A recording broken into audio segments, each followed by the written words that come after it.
Hey guys, this is Fazil Ahmed and welcome to another C++ programming tutorial.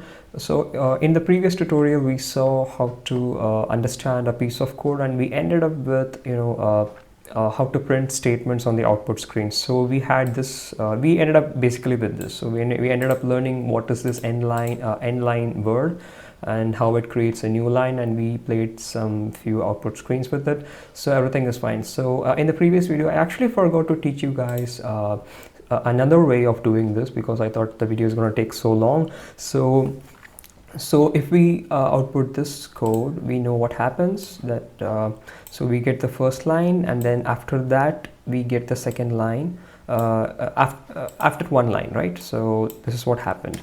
So the same effect can be produced instead of using this end line statement as a separate statement. What you need to do is just go to the previous first sentence and use this \n.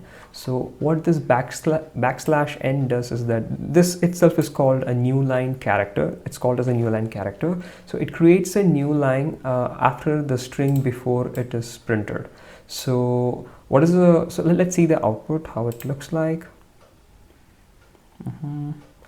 Yeah, you pretty much get the same thing. So the first line, my first C++ program is printed, and after that in the second line you get the second statement. This is the second statement. Cool. So this is called the end line character. So this is more cooler to use than the end line statement, because the previous one is a separate statement, which means it's going to consume a little bit more memory, and that's not good for making an efficient program. And moreover, this also looks cleaner. And you know what, you can add as many as you want. If you want to leave a little bit more space, you can add another end line character, and then let's build this one. Let's see what happens. There we go.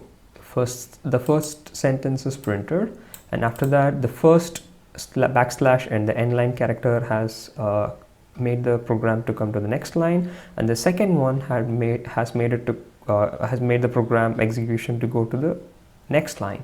So you have a blank line in between the two statements. So this is really cool.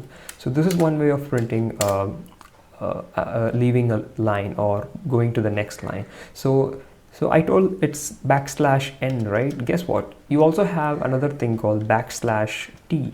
So T for tab, you can think like that. So this basically leaves a